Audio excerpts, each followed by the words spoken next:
The first letter appeared on a Tuesday morning, tucked between the pages of Pride and Prejudice like a pressed flower waiting to bloom. Emma Collins discovered it while reshelfing returns at the Millbrook Public Library, her fingers brushing against cream-colored paper that didn't belong. The handwriting was careful, deliberate, each letter formed with the precision of someone who understood that words, once written, could not be taken back. Before we jump back in, tell us where you're tuning in from, and if this story touches you, make sure you're subscribed, because tomorrow I've saved something extra special for you.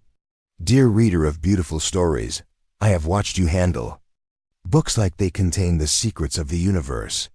Perhaps they do. Perhaps you do too. I wanted you to know that someone sees the kindness in your smile when Mrs. Henderson struggles with the card catalog, and the patience in your voice when young Timothy asks for the same adventure book for the third time this month. Beauty exists in small kindnesses, and you create it every day without knowing. A grateful observer, Emma held the letter for a long moment, her heart doing something strange and fluttery against her ribs. The library around her seemed to hold its breath, dust, motes suspended in the afternoon light that streamed through tall windows. She read the words again, searching for clues about their author, but found only careful penmanship and genuine observation.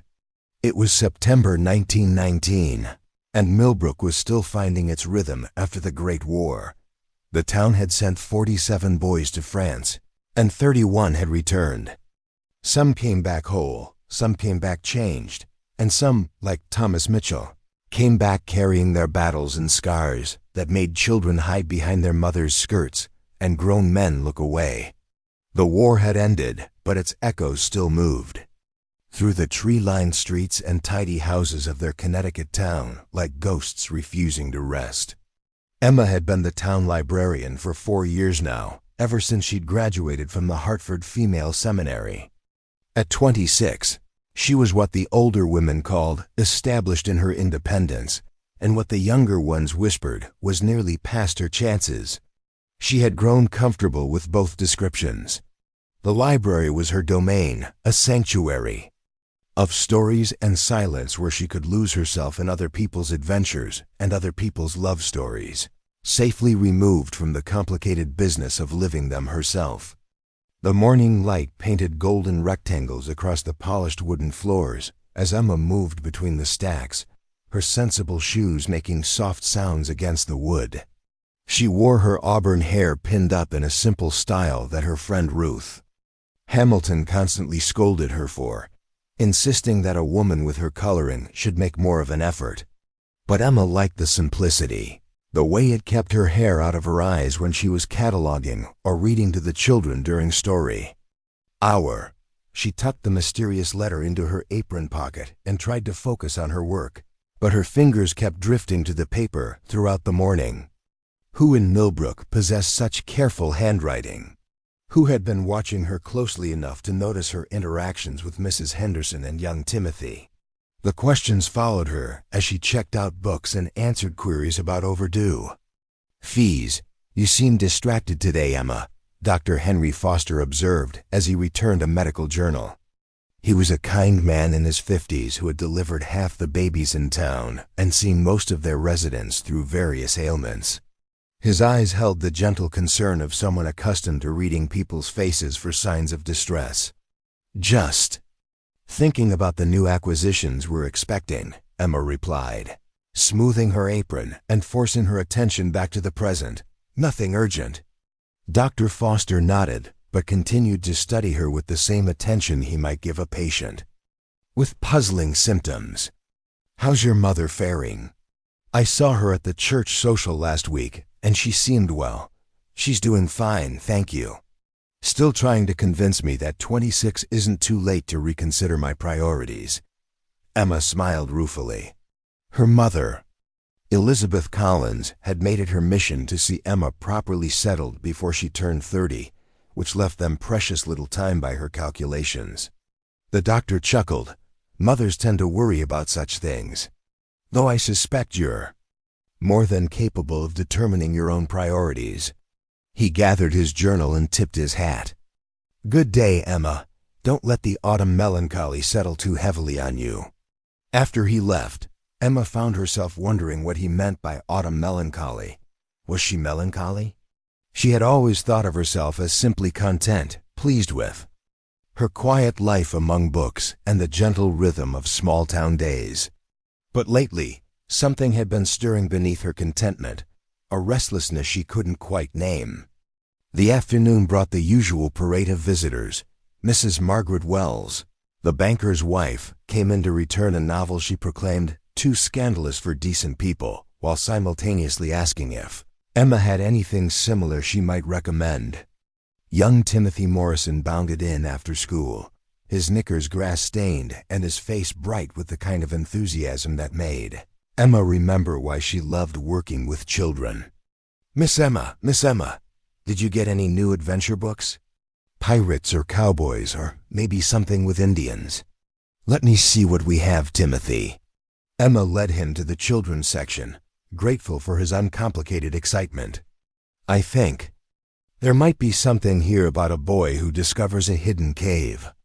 As she helped Timothy select his books, Emma caught sight of movement through the library's large front windows. Thomas Mitchell was walking down Main Street, his shoulders straight despite the burden he carried. Even from a distance she could see the way people crossed to the other side of the street, or suddenly found urgent business in shop windows when they saw him approaching. Thomas had returned from France 6 months ago, and the town was still adjusting to his presence. The left side of his face bore the twisted evidence of shrapnel, pulling his mouth into a permanent half-grimace that made his expressions difficult to read. But it wasn't just the scarring that made people uncomfortable. There were whispers about shell shock, about soldiers who came back with minds as damaged as their bodies, about unpredictable outbursts and violent episodes. Emma had never witnessed any such behavior from Thomas, but then again, she rarely encountered him directly. He lived with his sister Claire on their family farm just outside town, and their paths seldom crossed except for the occasional glimpse of him conducting business at Crawford's General Store or picking up supplies at the train station. "Miss Emma," Timothy was tugging at her skirt. "Are you going to read the first chapter to me?" "Of course, Timothy. Let's sit by the window where the light is good." As she read aloud about buried treasure and mysterious maps, Emma found her gaze drifting occasionally to the street outside. Thomas had disappeared, but she found herself wondering about him. What did a man do with his days when the whole town treated him like a dangerous animal? How did it feel to carry such visible proof of sacrifice while being met with fear instead? Of gratitude? The afternoon waned, and Emma began her closing routine. She was turning off the gas lamps when she noticed another book slightly out of place. Preparing and narrating this story took us a lot of time, so if you are enjoying it, subscribe to our channel. It means a lot to us. Now back to the story. Jane Eyre was protruding just enough from its proper position to catch her attention. Her pulse quickened as she approached the shelf. Another letter. This one was tucked between pages that fell open to Jane's declaration about equality of souls. And Emma wondered if that placement was intentional. The handwriting was the same, carefully controlled, and somehow familiar, though she still couldn't identify its source. "Dear Keeper of Stories, today I watched you read to the Morrison boy, and I wondered if you know how your voice changes when you read adventure stories. It becomes warmer, more animated, as if you're living the adventure alongside the characters. I think you understand something that many adults forget, that stories aren't just words on a page, they're doorways to other lives, other possibilities. I wanted to tell you this because I suspect no one has told you lately that you have a gift for bringing words to life. The children who gather for Story Hour are lucky, though I doubt they realize it yet. Someday they'll remember the librarian who made books feel like magic. Your admirer of beautiful minds." Emma read the letter twice, then carefully folded it and placed it beside the first one in her apron pocket. Her mysterious correspondent was clearly someone who spent time observing the library, Someone who appreciated not just her work, but the way she approached it. The thought both thrilled and unsettled her. Who was watching her so carefully? And why did these letters feel more intimate than any conversation she'd ever had? The evening air was crisp as Emma locked the library and began her walk home. Millbrook settled into dusk around her, windows beginning to glow with warm light, the sound of families gathering for supper drifting from well-kept houses. She lived with her parents in a modest home on Elm Street, a 10-minute walk that took her through the heart of town. As she passed Crawford's general store, she noticed William Patterson stepping out onto the sidewalk. William was the son of the town's most successful banker, a man of 28 with reliable prospects and what her mother called serious intentions regarding Emma's future. He was handsome in a conventional way, with neat brown hair and clothes that suggested prosperity without ostentation. "Good evening, Emma," William called out, adjusting his hat as he approached. "Finished your day among the books?"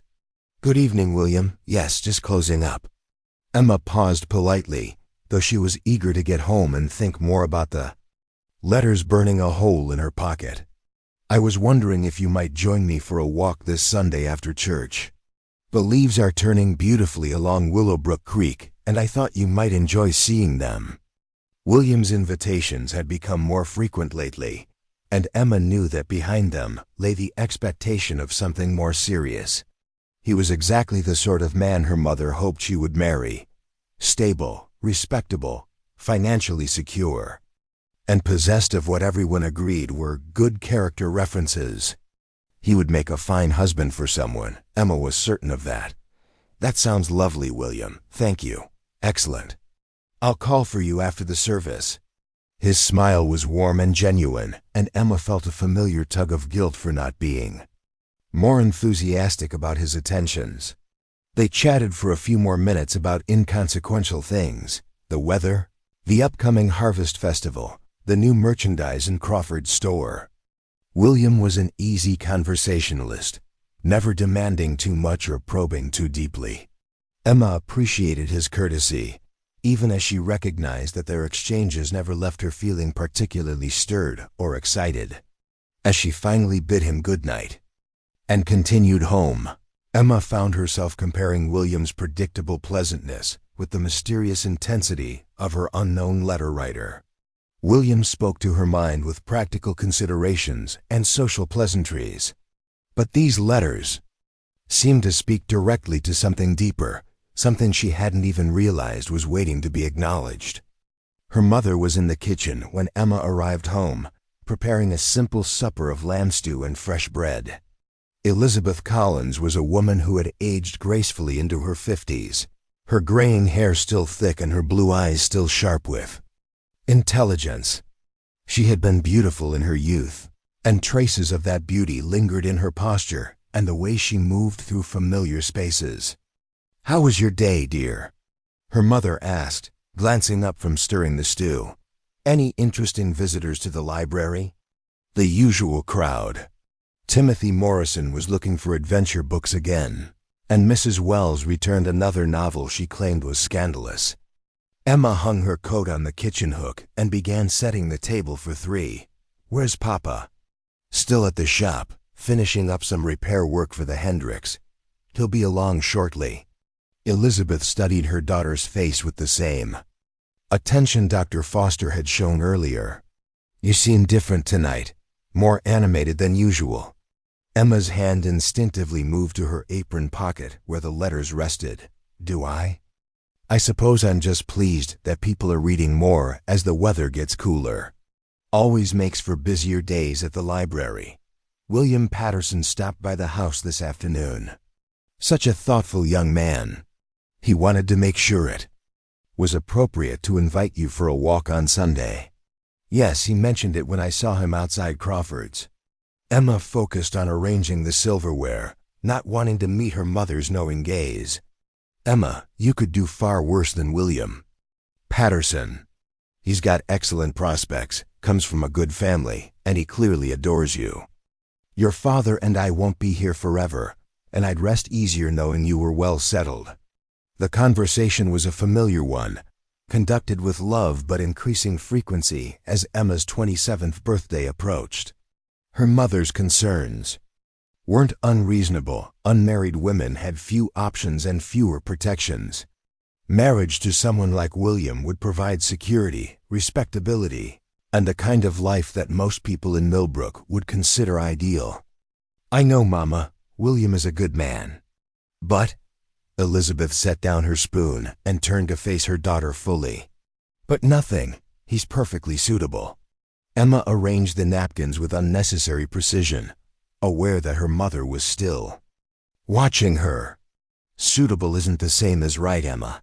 I married your father because I loved him, not because he was the most sensible choice. Though he happened to be that too." Elizabeth's voice softened. "I want you to be happy, not just secure." Before Emma could respond, they heard her father's footsteps on the front porch. Robert Collins was a clockmaker, a man who understood the precise mechanisms that kept time moving forward.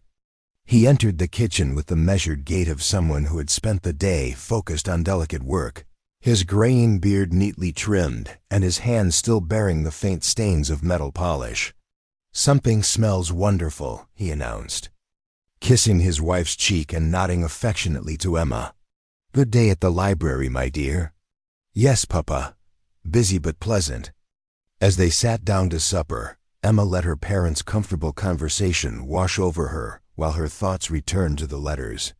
Somewhere in Millbrook was someone who saw her not as a spinster librarian approaching her expiration date, but as someone worthy of careful attention and thoughtful words. Someone who noticed the way she read to children and handled elderly patrons with patience. The letters suggested a sensitivity and depth of observation that intrigued her far more than William's reliable courtesy ever had. But they also represented something potentially dangerous, an unknown that could disrupt the safe, predictable path that everyone expected her to follow. After supper, Emma retreated to her small bedroom to read the letters again by lamplight. The handwriting was definitely masculine, she decided, but educated and careful. Not the scrawl of a farmer or laborer, but not the flowery script of someone trying to impress either. It was the writing of someone who took words seriously, who understood their weight and chose them deliberately. As she prepared for bed, Emma found herself wondering if more letters would appear. Part of her hoped they would continue, while another part worried about what they might lead to. Anonymous admirers were the stuff of novels, not the predictable reality of small-town Connecticut. But as she drifted off to sleep, Emma Collins allowed herself to imagine what it might feel like to be seen so clearly by someone who chose to remain hidden. Tomorrow would bring another day at the library, another opportunity to discover whether her mysterious correspondent would continue his thoughtful observations. Outside her window, Millbrook settled into the quiet rhythms of night, unaware that one of its most overlooked residents was beginning to hope for something she couldn't quite name. Parts 2 to 5. The Expected Choice and First Encounters. The third letter arrived on Thursday, nestled inside a volume of Keats' poetry that someone had requested but never collected. Emma discovered it during her morning routine, her heart already racing with anticipation as she opened the book to the page containing Ode to a Nightingale. The placement seemed deliberate, the poem itself underlined in faint pencil. "Dear guardian of words, I find myself thinking of Keats when I watch you move through your library. There's something about the way you handle each book as if it contains a living soul that reminds me of his reverence for beauty in small things. Yesterday, when you spent 20 minutes helping Mrs. Garrett find a cookbook for her arthritis-friendly recipes, I saw the same careful attention to human need that the great poets possessed. You probably don't realize that your kindness ripples outward like stones dropped in still water." Mrs. Garrett left the library standing straighter, smiling more broadly.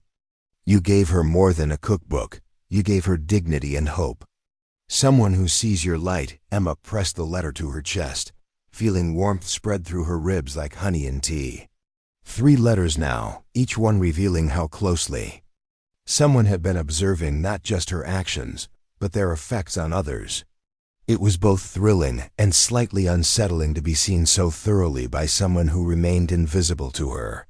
The morning brought its usual stream of visitors, but Emma found herself acutely aware of being watched. She studied faces more carefully, listened for familiar cadences and voices, searched for any sign that might reveal her mysterious correspondent. Was it Mr. Henley, the retired professor who came in twice weekly for philosophy texts? Perhaps young Dr. Stevens, who had recently taken over the medical practice from his aging father. Her speculation was interrupted by the arrival of William Patterson, impeccably dressed as always in a wool suit that spoke of prosperity without ostentation. He carried a small bouquet of late-blooming roses, their petals just beginning to show the soft brown edges that marked autumn's approach. "Good morning, Emma. I thought these might brighten your workspace." William's smile was warm and genuine as he offered the flowers, his brown eyes crinkling at the corners in a way that spoke of habitual good humor. "How thoughtful of you, William." "They're lovely." Emma accepted the roses, inhaling their sweet fragrance while mentally noting that she would need to find something to use as a vase. "Let me put these in water." As she arranged the flowers in a glass jar from the supply closet, Emma was aware of William watching her with an expression of quiet satisfaction. He had the look of a man who was pleased with his own thoughtfulness, and she felt a familiar flutter of guilt for not being more genuinely touched by the gesture.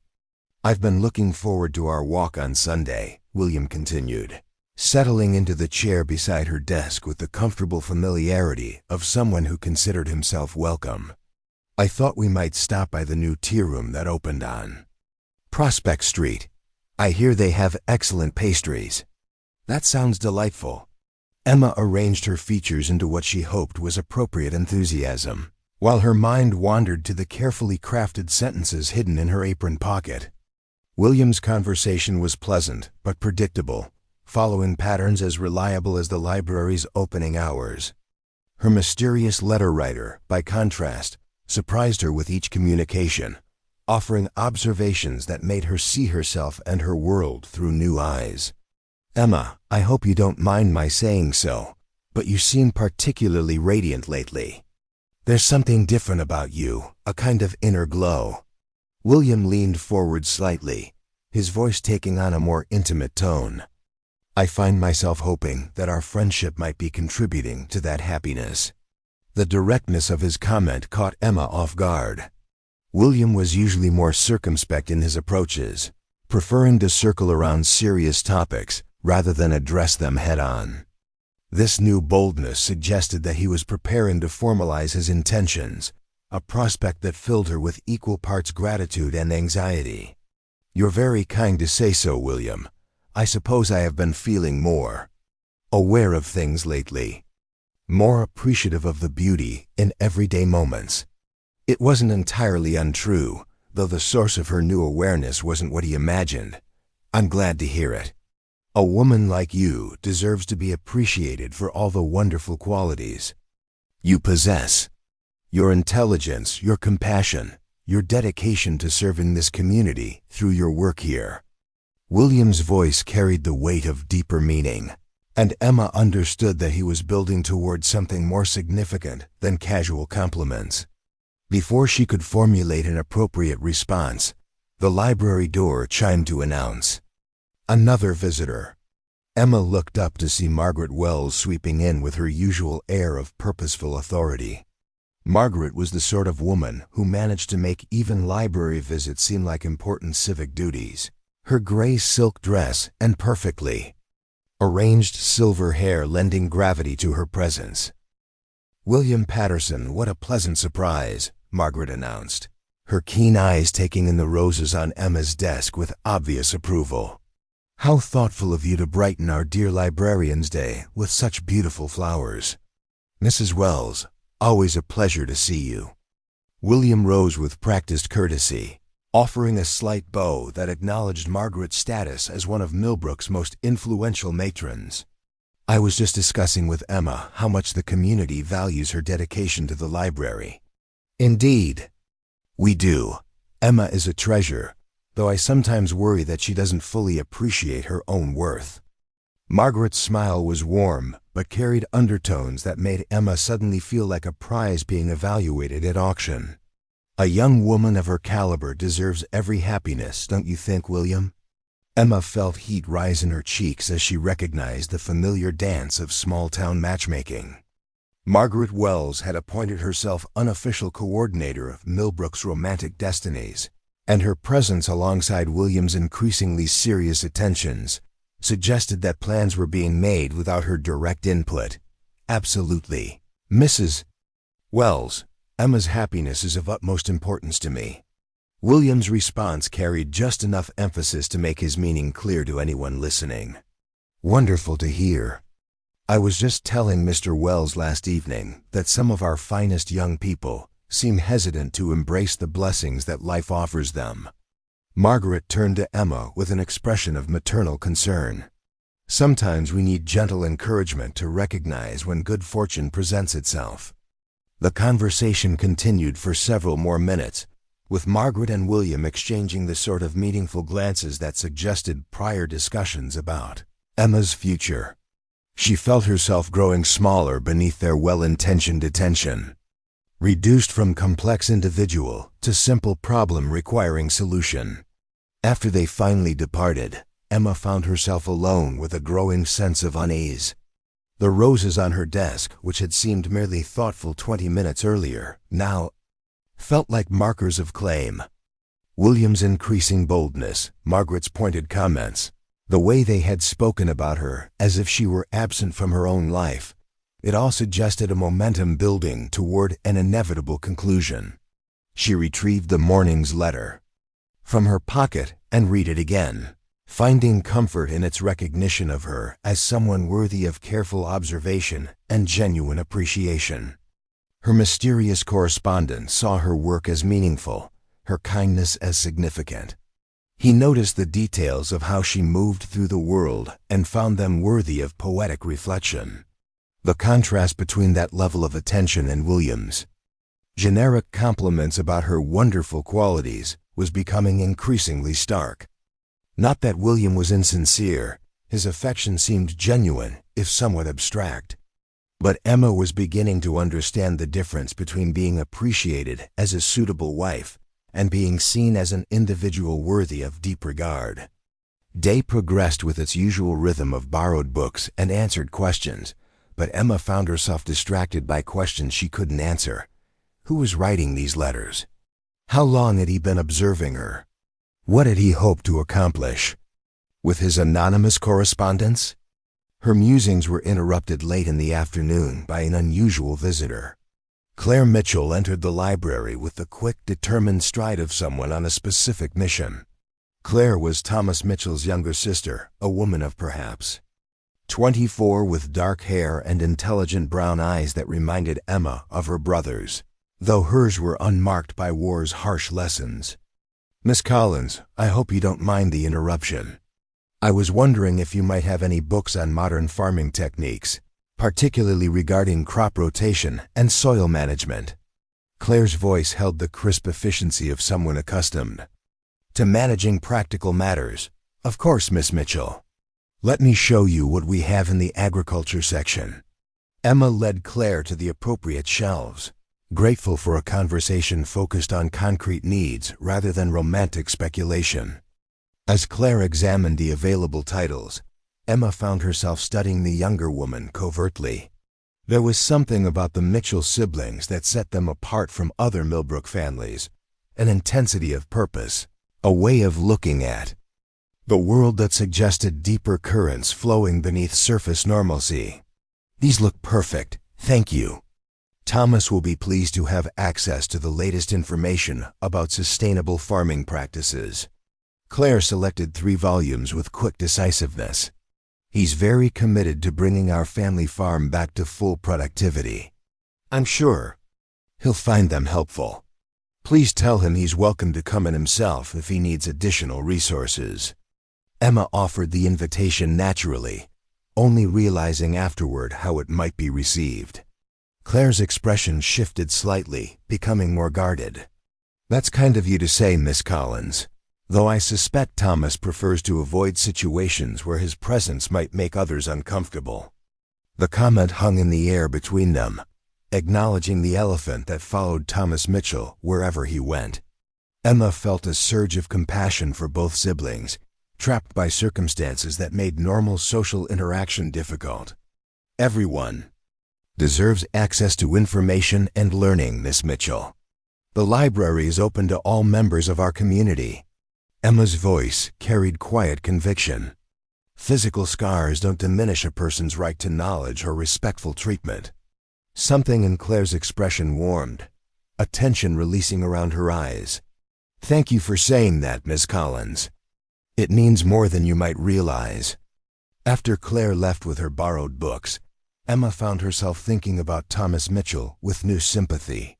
What must it be like to be avoided and whispered about?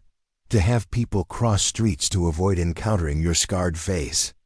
How did a man maintain dignity and hope when his own community treated him like a dangerous stranger? The thought followed her as she closed the library and began her evening walk home. Millbrook's tree-lined streets were painted gold by the setting sun, and the air carried the crisp promise of approaching winter. It was the sort of evening that usually filled Emma with contentment, but tonight she felt restless and unsettled. Her route home took her past the edge of town where the Mitchell farm lay nestled in a valley between rolling hills. On impulse, she paused at the stone wall that bordered their property, looking across fields that showed signs of careful cultivation. In the distance, she could see someone working near the barn, too far away to identify but moving with the steady rhythm of someone absorbed in purposeful labor. Was that Thomas Mitchell, the man everyone feared and avoided? From this distance, he looked like nothing more threatening than a farmer tending his land, someone who found meaning in the ancient rhythms of planting and harvest. Emma wondered what conversation she might have with such a person, what thoughts occupied his mind during long days of solitary work. The sound of approaching hoofbeats interrupted her reverie. William Patterson was riding toward her on his bay gelding, his face lighting up with pleasure at the unexpected encounter. "Emma, what a delightful surprise. Are you taking the long way home this evening?" He dismounted with practiced grace, leading his horse by the reins as he approached. "I was just enjoying the sunset. The light is particularly beautiful from here." Emma gestured toward the painted sky, hoping William wouldn't question her reasons for lingering near the Mitchell property. "Indeed it is. Though I must say, the view is improved considerably by your presence." William's smile was warm and inviting. "Would you mind if I walked with you the rest of the way home? I could use the exercise after a day spent behind a desk." They walked together in companionable silence for several minutes, William's horse clip-clopping softly behind them on the packed dirt road. The domesticity of the scene was not lost on Emma. This was exactly the sort of peaceful evening walk that married couples throughout Millbrook enjoyed regularly. William was offering her a preview of the life he hoped they might share. "Emma, I've been meaning to speak with you about something important." William's voice took on a more serious tone as they reached the outskirts of town proper. "I hope you've been able to sense the depth of my regard for you over these past months." Emma's heart began to beat faster, though whether from anticipation or anxiety she couldn't have said. "You've been very kind to me, William. Your friendship means a great deal. I'm hoping it might mean even more than that." William paused in his walking, turning to face her directly. "Emma, I've spoken with your father, and he's given me permission to court you formally. I know this might seem sudden, but my feelings have been growing stronger each time we meet." The words hung in the cooling air between them, weighted with expectation and hope. Emma looked into William's earnest face and saw genuine affection there, along with the confident assumption that his proposal would be welcome. He was a good man offering her exactly what everyone believed she should want: security, Respectability, a place in Millbrook's social hierarchy. William, I'm honored by your feelings and grateful for your consideration in speaking with Papa. Emma chose her words carefully, aware that this conversation would be reported back to her parents and likely discussed throughout their social circle. This is quite unexpected, and I hope you'll allow me some time to consider what you've shared. Of course, my dear. I wouldn't dream of pressuring you for an immediate answer. William's relief at not being rejected outright was visible in his relaxing shoulders. Take all the time you need. I'm confident that when you've had a chance to think it through, you'll see that we could build a very happy life together. As they resumed walking, Emma felt the weight of inevitability settling around her like a heavy cloak. William's proposal wasn't really a question. It was the logical conclusion of months of careful courtship, supported by family approval and community expectation. Refusing him would require explanations she wasn't prepared to give and justifications she couldn't articulate. But as they reached her family's front gate and William bid her a courteous goodnight, Emma's hand moved instinctively to her apron pocket where 3 mysterious letters lay folded. Somewhere in Millbrook was someone who saw her not as a problem requiring solution, but as a person worthy of poetic attention and genuine appreciation. The contrast between William's practical proposal and her unknown correspondent's sensitive observations felt like the difference between settling and soaring. But settling was safe, predictable, approved by everyone whose opinion mattered. Soaring was dangerous, uncertain, potentially catastrophic. As Emma prepared for bed that evening, she found herself caught between 2 different versions of her future. One led down a well-lit path toward everything her community considered appropriate and desirable. The other disappeared into shadows, its destination unknown but somehow infinitely more compelling. The next morning brought unseasonably warm weather, as if autumn had decided to offer one last taste of summer before surrendering to winter's approach. Emma arrived at the library early, hoping to catch up on cataloging work before the days. Visitors arrived. She was updating the card system when she heard the front door chime softly. Thomas Mitchell stood just inside the entrance, his hat held carefully in his hands and his expression uncertain. The morning light streaming through the windows illuminated the left side of his face where shrapnel had left its permanent mark. Twisted skin that pulled his mouth into an asymmetrical line and created deep furrows across his cheek and temple. But it was his eyes that captured Emma's attention. They were the same intelligent brown as his sister's, but shadowed with something that went deeper than physical pain. These were the eyes of someone who had seen too much and carried the weight of memories that couldn't be shared. Miss Collins. His voice was quiet, carefully modulated as if he were afraid of startling her. My sister mentioned that you had agricultural texts available for borrowing. I hope I'm not intruding by coming myself. Not at all, Mr. Mitchell. The library is open to everyone. Emma moved from behind her desk, pleased to find that her voice sounded natural and welcoming. Claire selected some excellent books on modern farming techniques. Were you looking for additional resources on the same topic? Something flickered in Thomas's expression, surprise perhaps, or relief at being addressed with normal courtesy rather than fearful avoidance. Actually, I was hoping you might have something on veterinary care for farm animals. I've been having some concerns about one of our dairy cows. I believe we do have some livestock management guides. Let me show you where they're located. Emma led him toward the agriculture section, acutely aware that this was the longest conversation she had ever had with Thomas Mitchell. As they walked between the stacks, Emma noticed how carefully Thomas moved, as if he were conscious of taking up too much space or making too much noise. His presence was both substantial and apologetic, the bearing of someone who had learned to minimize himself to avoid drawing unwanted attention. Here we are. Emma indicated the relevant shelves. These 3 volumes cover general livestock care, and this one focuses specifically on dairy cattle. You're welcome to borrow whichever one seemed most helpful. Thomas examined the books with careful attention, his scarred hands handling them with the same gentle reverence Emma had noticed in her letter writer's observations about her own relationship with books. There was something poetic in the way he turned pages and read chapter headings, as if he understood that knowledge was precious regardless of its practical application. "This one looks perfect," he said, selecting the Dairy Cattle Guide. "Thank you for your help, Miss Collins. I appreciate your patience with someone who doesn't venture into town very often." "There's no need to thank me for doing my job, Mr. Mitchell, though I hope you'll feel comfortable returning whenever you need additional resources." Emma's words carried genuine warmth, and she was rewarded with a brief smile that transformed Thomas's entire face. When he smiled, the scarring became less prominent, overwhelmed by the intelligence and kindness that illuminated his features. Emma found herself wondering how many people in Millbrook had ever bothered to look past the damaged surface to see the man beneath. "I'll remember that," Thomas said softly. "It's been a pleasure speaking with you, Miss Collins."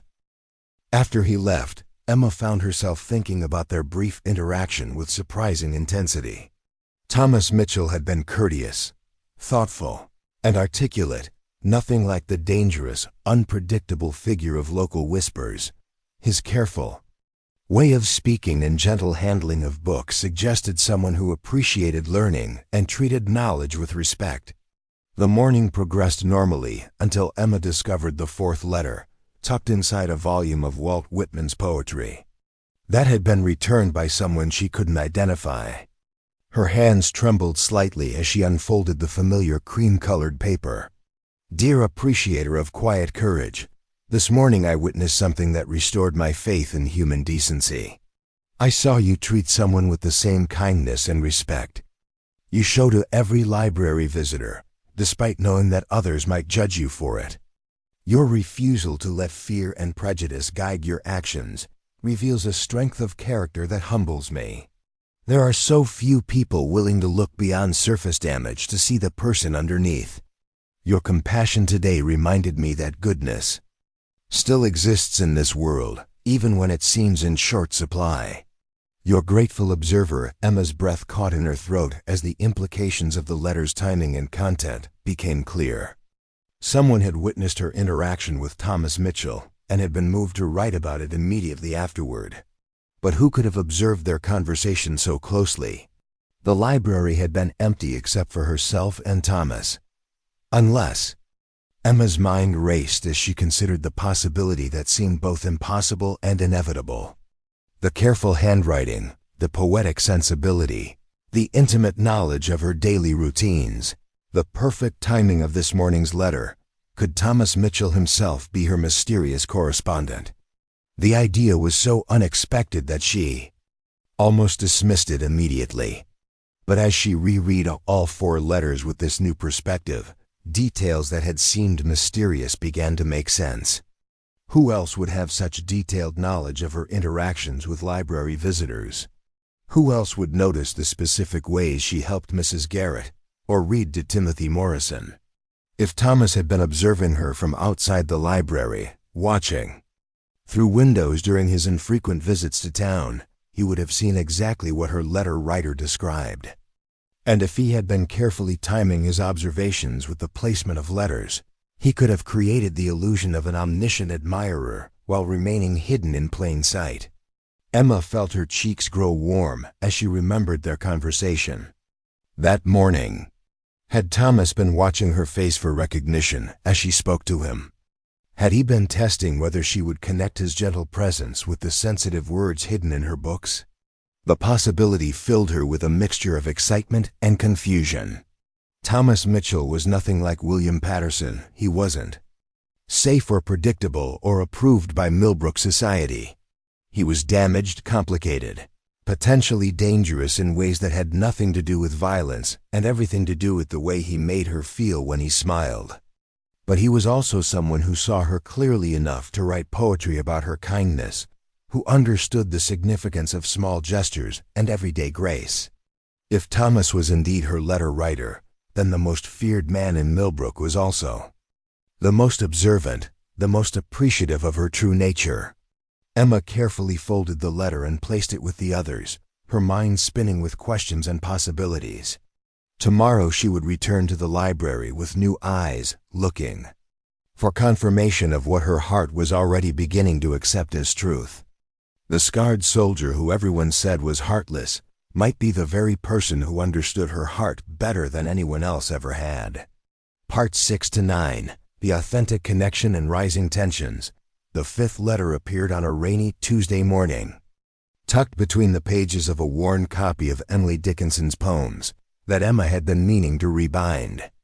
The paper felt different this time, slightly thicker, as if her correspondent had taken extra care in its selection. When she unfolded it, she discovered not just words but a small sketch in the margin, a delicate drawing of autumn leaves. That captured the way morning light filtered through the library's tall windows. Dear keeper of sacred spaces, I find myself wondering if you realize how your library becomes a different place when you move through it. Yesterday, during the children's story hour, I watched from the street as you transformed a simple room into a theater of imagination. The way you used your voice to bring characters to life, your gestures to paint scenes in the air. You weren't just reading words, you were weaving magic. Little Sarah Henderson has been carrying herself differently since you read that story about the brave princess. She walks taller now, speaks up more in the general store. You planted something in her that will grow for years to come, though you'll probably never know it. I wanted you to have this sketch because I think you understand that beauty exists in ordinary moments, waiting for someone with eyes to see it. The way afternoon light falls across your desk isn't just illumination, it's poetry made visible. Someone who sees the art in everything you do. Emma traced the delicate lines of the sketch with her fingertip, marveling at the artist's ability to capture not just the physical appearance of light through leaves, but somehow the feeling of autumn afternoons in a quiet library. Whoever had drawn this possessed both technical skill and a poet's sensitivity to atmosphere. The bell above the door chimed, and Emma quickly folded the letter into her apron pocket. She looked up to see Ruth Hamilton entering with her characteristic energy, shaking raindrops from her dark wool coat and pushing wind-loosened hair back into place. "Emma, you look like you've seen a ghost. Are you feeling well?" Ruth settled into the chair beside Emma's desk, her sharp green eyes missing nothing as they studied her friend's flushed face. "Just a bit startled by the storm, I suppose. The thunder has been quite dramatic this morning." Emma busied herself with straightening papers that didn't need organizing, hoping Ruth wouldn't press for details about her distraction.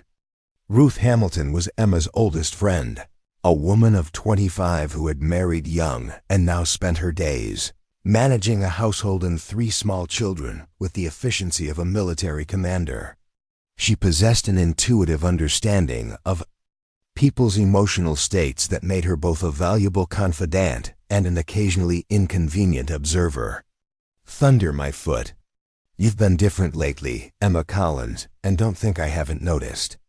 There's something about you that's more alive somehow, more present." Ruth leaned forward with the expression of someone prepared to extract information through persistent questioning.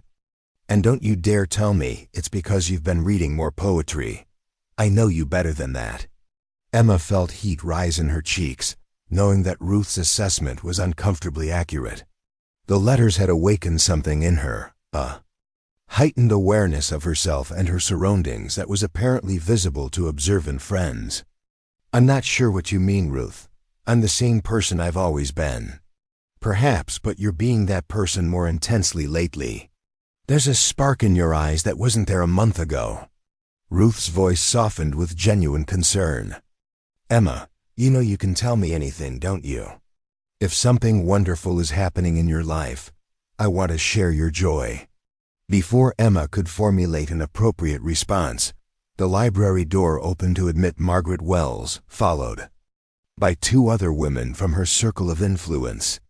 Margaret moved with the purposeful stride of someone on a mission, her gray silk dress impeccable despite the morning's rain. "Emma dear, I hope we're not interrupting anything important." We wanted to speak with you about the upcoming Harvest Festival. Margaret's smile was warm, but somehow predatory, the expression of someone who had already decided how a conversation would end. Of course, Mrs. Wells. How can I help you? Emma rose from her desk, aware that Ruth was watching the interaction with heightened attention. Well, we've been discussing the various committees, and we think you would be perfect for organizing the literary exhibition. You could display some of the library's most beautiful volumes, perhaps arrange for poetry readings or storytelling presentations. Margaret paused meaningfully. It would be such a lovely opportunity for you to showcase your talents to the entire community. Emma recognized the subtext beneath Margaret's words. The Harvest Festival was Millbrook's most important social event, and committee positions were assigned based on one's standing in the community hierarchy. Being asked to organize the literary exhibition was both an honor and a subtle message about expectations. That sounds wonderful, Mrs. Wells. I'd be happy to contribute to the festival in whatever way would be most helpful. Excellent. I was also thinking that it might be nice to have some of our eligible young people work together on these preparations. William Patterson has volunteered to help with the logistics, setting up tables, arranging seating, that sort of thing. Margaret's smile became more pronounced. It would give you two such a nice opportunity to collaborate on something meaningful. Ruth made a small sound that might have been suppressed laughter, and Emma shot her a warning glance. Margaret's matchmaking efforts were becoming increasingly transparent, and Emma suspected that the literary exhibition had been chosen specifically because it would require close cooperation with William. I'm sure Mr. Patterson's help would be invaluable. Emma replied diplomatically, though she felt trapped by the weight of accumulated expectations. After Margaret and her companions departed, Ruth fixed Emma with a knowing stare. So that's what this is about. William Patterson has finally decided to make his move, and the entire Ladies' Auxiliary is determined to see you properly settled before winter. Ruth, please don't make this more complicated than it needs to be. Complicated? Emma, the man is practically announcing his intentions through community service projects. Next he'll be having the church bells ring your name. Ruth's expression grew more serious. But you don't look like a woman who's received wonderful news. You look like someone who's been backed into a corner. Emma sank back into her chair, suddenly feeling exhausted by the weight of everyone else's certainty about her future. William is a good man, Ruth. He would make an excellent husband for someone. For someone, but not necessarily for you. Ruth leaned closer, her voice dropping to a confidential whisper. Emma, you're allowed to want more than just security and respectability. You're allowed to wait for someone who makes your heart race, someone who sees you as more than just a suitable wife. The words struck Emma with unexpected force, partly because they echoed thoughts she had been afraid to acknowledge even to herself. The letters had shown her what it felt like to be truly seen and appreciated, to have someone notice not just her actions, but their effects on others. The contrast with William's generic affection was becoming harder to ignore. What if what I want isn't practical? What if it's dangerous or impossible or completely inappropriate? The questions escaped before Emma could stop them, and she immediately regretted their revelatory nature. Ruth's eyes widened with surprise and delight. Now we're getting to the truth. Emma Collins, you are absolutely glowing right now. There is someone, isn't there? Someone who's captured your imagination in a way that William Patterson never could. Emma felt her carefully maintained composure crumbling under Ruth's perceptive gaze. Her friend had always been able to read her like an open book, and the accumulated weight of secrets was becoming harder to bear alone. I can't tell you about it, Ruth. It's too complicated, too uncertain. I'm not even sure it's real. Oh, it's real, all right. I can see it in every line of your face. Ruth reached across to squeeze Emma's hand. But Emma, life is uncertain. Love is uncertain. The only guarantee is that if you choose safety over your heart, you'll spend the rest of your life wondering what might have been. Their conversation was interrupted by the arrival of Timothy Morrison, his school satchel slung over one shoulder and his face bright with expectation. The library's youngest regular patron had developed a routine of stopping by after school to hear about any new books that might have arrived. Miss Emma, did you get any new adventure stories? Something with treasure maps or maybe pirates?" Timothy's enthusiasm was infectious, and Emma felt some of her tension ease as she focused on his uncomplicated excitement. "Let me see what we have for you, Timothy. I think there might be something about explorers in the Amazon that would interest you." Emma led him toward the children's section, grateful for the distraction from Ruth's uncomfortable observations. As she helped Timothy select his books, Emma found herself thinking about the morning's letter and its mention of little Sarah Henderson. Her unknown correspondent had noticed how story time affected individual children, had observed the lasting impact of imagination shared. Such attention to detail suggested someone who understood the profound responsibility of working with young minds. "Miss Emma, who's that man watching us through the window?" Timothy's question was innocent enough, but it sent a jolt of awareness. Through Emma, she looked toward the library's front windows and caught a glimpse of a figure standing across the street, partially obscured by the rain and the angle of the glass. Before she could get a clear look, the person turned and walked away with quick, purposeful strides. "I'm not sure, Timothy. Perhaps someone taking shelter from the rain." Emma's heart was beating faster as she considered the possibility that her mysterious correspondent might have been observing their interaction, gathering material for another letter. After Timothy left with his borrowed books, Emma found herself glancing frequently toward the windows, hoping for another glimpse of the watcher. The idea that someone might be out there in the rain, observing her work with such care and attention, filled her with a mixture of excitement and nervousness. The afternoon brought a steady stream of visitors seeking shelter from the weather, and Emma threw herself into her work with renewed focus. She helped Mrs. Patterson find a recipe for preserving apples, assisted Dr. Foster in locating medical journals, and spent nearly an hour helping elderly Mr. Whitman research his family's genealogy. Each interaction reminded her of the letter writer's observations about her daily work, how he had noticed not just what she did, but why it mattered. The way she spent extra time with confused patrons, the patience she showed with difficult requests, the small kindnesses that made the library more than just a repository of books. As closing time approached, Emma began her usual routine of tidying shelves and extinguishing lamps. She was returning a misplaced volume to its proper section when she discovered the 6th letter, folded inside a book of romantic poetry that she didn't remember anyone requesting. "Dear guardian of growing minds, today I watched you help young Timothy Morrison find exactly the right story to feed his hungry imagination, and I was reminded of something I learned in France, that hope is often the most precious thing we can give another person. You didn't just hand Timothy a book. You gave him a doorway to adventure, a reason to believe that the world is full of possibilities. I wish I could tell you this directly, could express in person how much your daily acts of nurturing mean to someone who has seen too much of humanity's capacity for destruction. You represent everything good about this world, everything worth protecting and preserving. But I remain in the shadows, afraid that my presence would dim the light you bring to others. Some gifts are best given from a distance, some appreciation best expressed in silence." Your devoted admirer Emma read the letter twice, her eyes lingering over the phrase about remaining in the shadows. There was something achingly lonely about those words, a suggestion of self-imposed exile that made her heart contract with sympathy. If Thomas Mitchell was indeed her letter writer, then these words took on additional meaning. He was literally remaining in the shadows, avoiding situations where his scarred face might make others uncomfortable.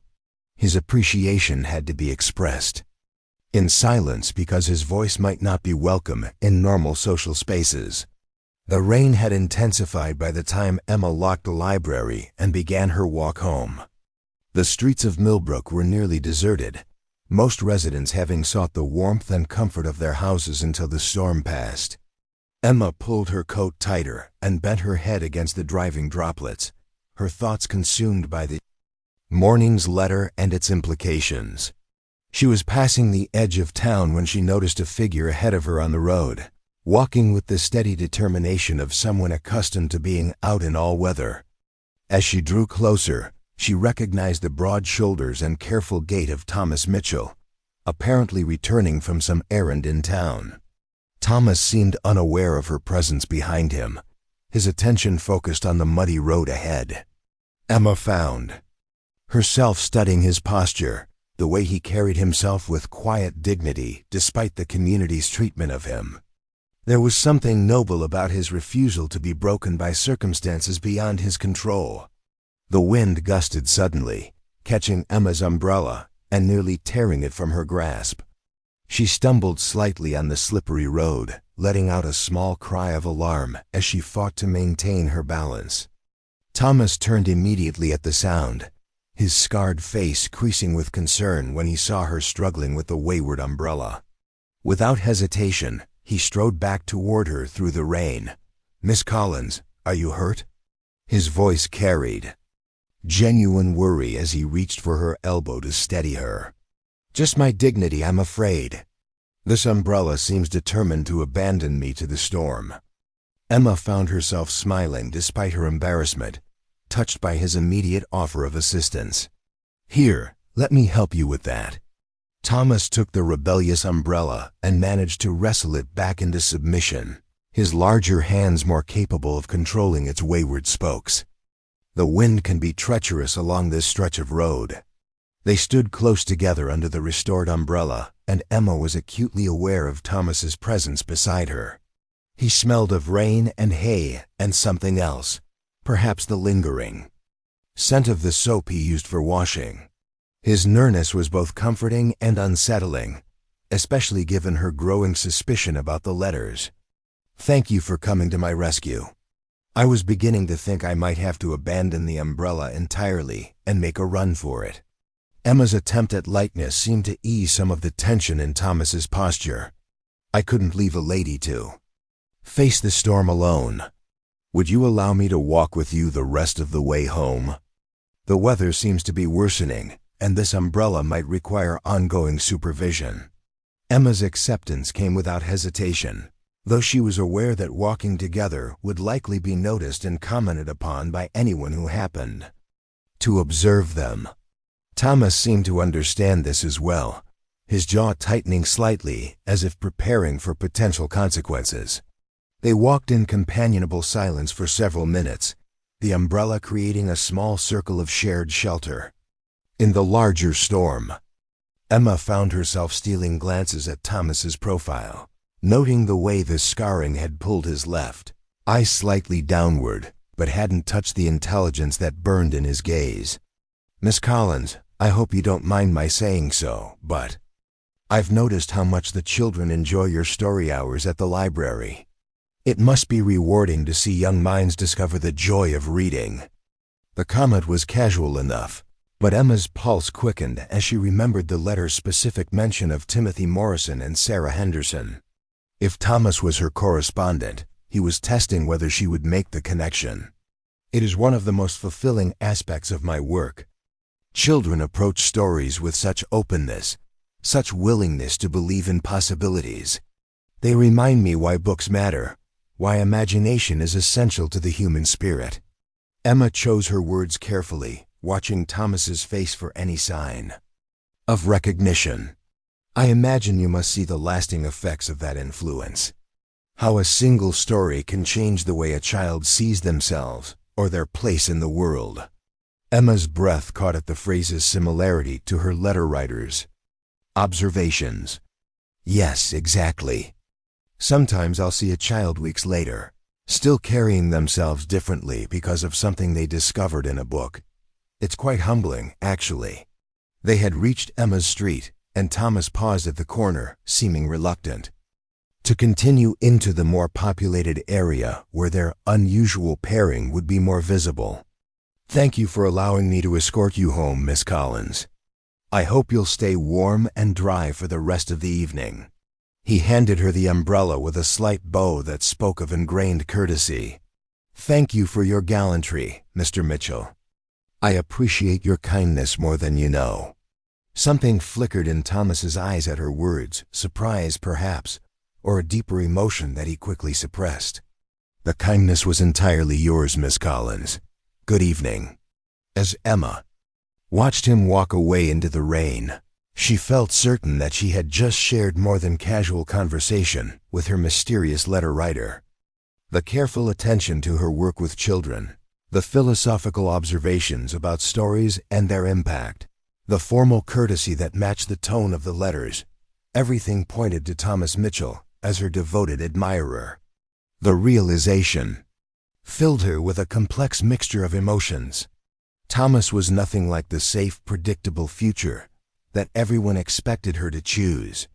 He was complicated, potentially dangerous to her reputation, marked by experiences that set him apart from normal social interaction. But he was also someone who saw her work as meaningful, who understood the significance of small kindnesses, who appreciated the art in everyday moments. If the letters were any indication, Thomas Mitchell possessed a poet's soul hidden beneath his scarred exterior. As Emma prepared for bed that evening, she found herself caught between two entirely different futures. One led toward everything her family and community considered appropriate: marriage to William Patterson, a comfortable life built on conventional expectations and social approval. The other led into unknown territory, toward a man whose wounds went deeper than physical scarring, whose capacity for feeling was matched by his isolation from normal human connection. Choosing Thomas Mitchell would mean choosing uncertainty, potential ostracism, a life built on emotional depth rather than social security. But as Emma fell asleep that night, her dreams were filled not with William's predictable courtship, but with carefully crafted words that saw into her soul and recognized the beauty in her everyday acts of grace. The next morning brought clear skies and the kind of crisp autumn air that made everything seem possible. Emma arrived at the library early, eager to see whether another letter would appear and hoping for the courage to face whatever revelations it might contain. She was cataloging new acquisitions when Claire Mitchell entered, moving with even more purpose than usual. Claire's expression was troubled, her usual composure slightly frayed around the edges. "Miss Collins, I hope you'll forgive the early interruption. I was wondering if I might speak with you privately about a rather delicate matter." "Of course, Miss Mitchell. Please have a seat." Emma gestured toward the chair beside her desk, noting the tension in Claire's posture. Claire glanced around the empty library before speaking, as if ensuring they wouldn't be overheard. "Miss Collins, I believe my brother may have developed feelings for you that go beyond casual acquaintance. I've noticed changes in his behavior, his mood, his overall demeanor that suggest a romantic attachment."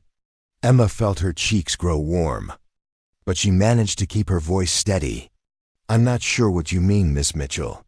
Your brother and I have had only the briefest interactions."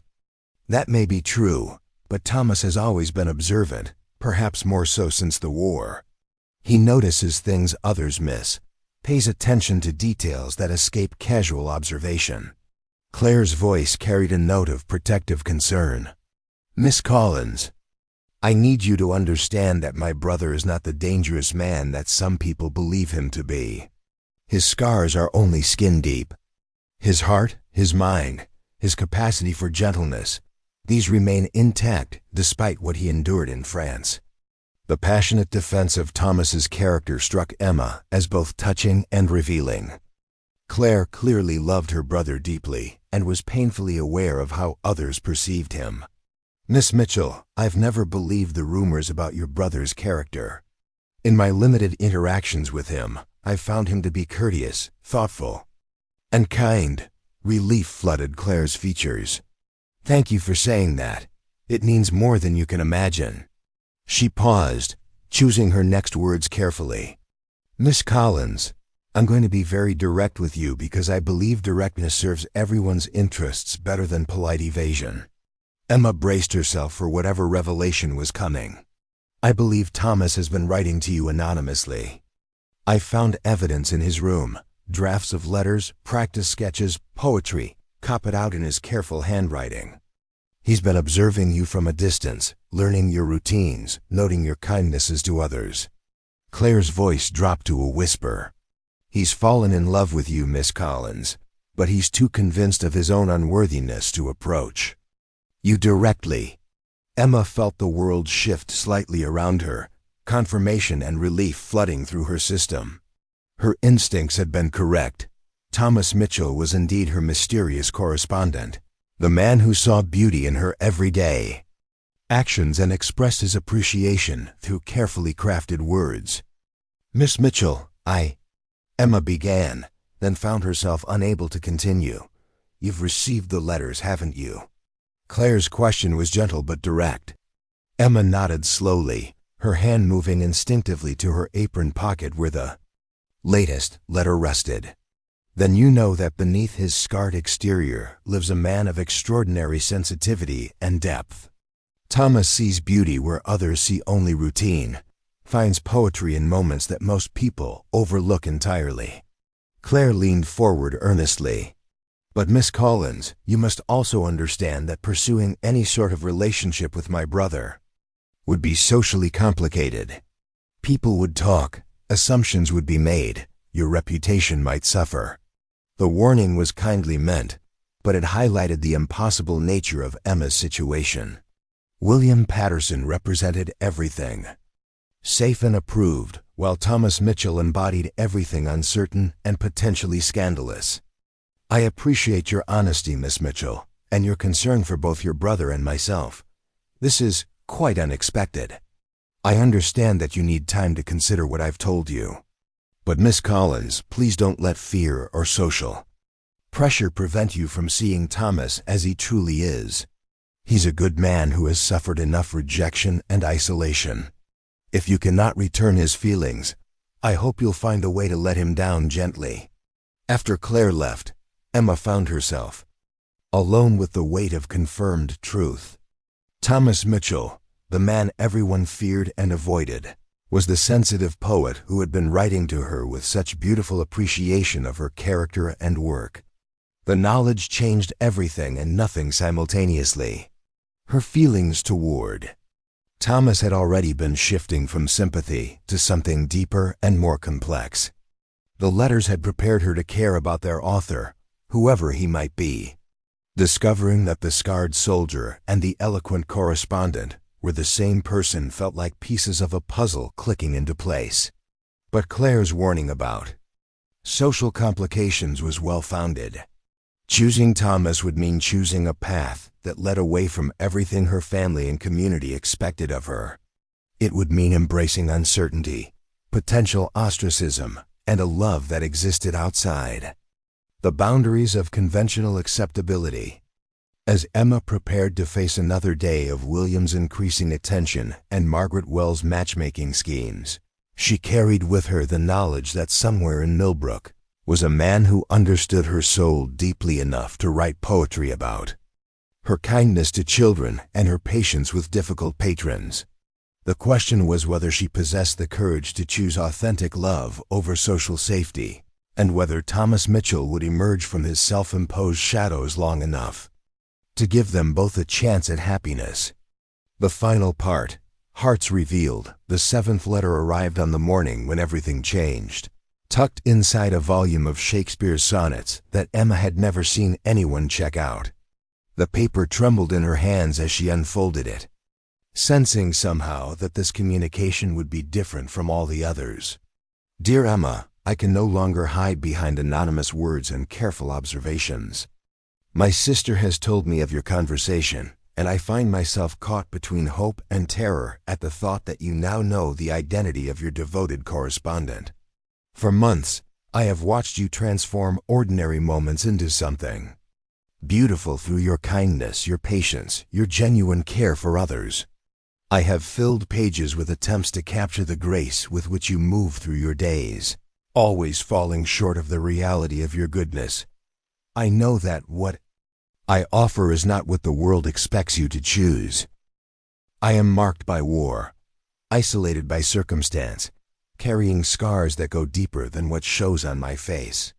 But Emma, if you could see past the damage to the man who loves you with every fiber of his being, if you could imagine building a life based on understanding rather than convention, then perhaps we might find something together that neither of us could discover alone.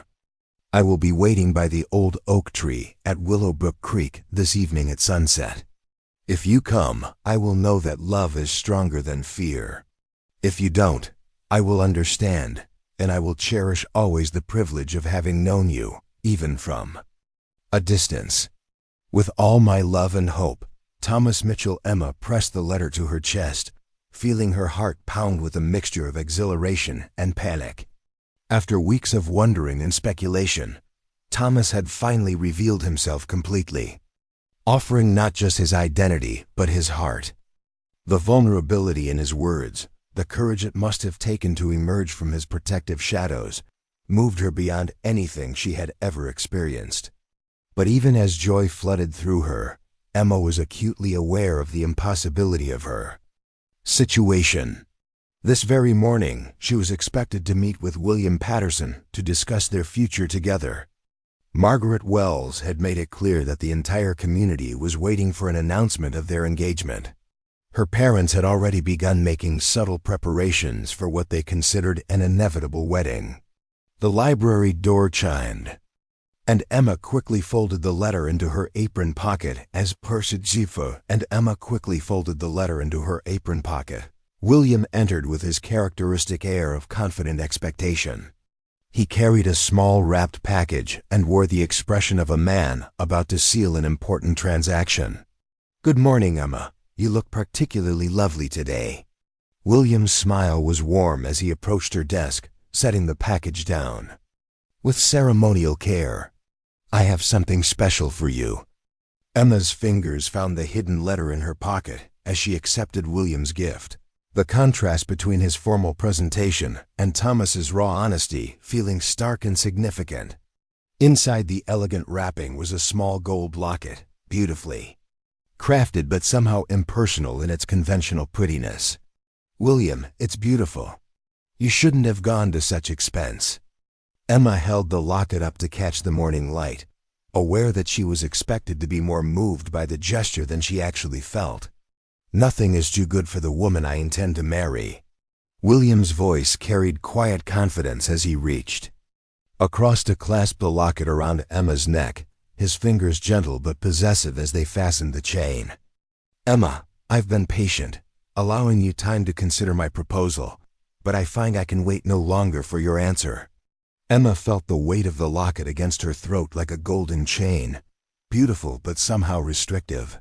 William stood close enough that she could smell his cologne and see the expectant hope in his brown eyes. He was everything any sensible woman should want: handsome, prosperous, dependable, genuinely caring.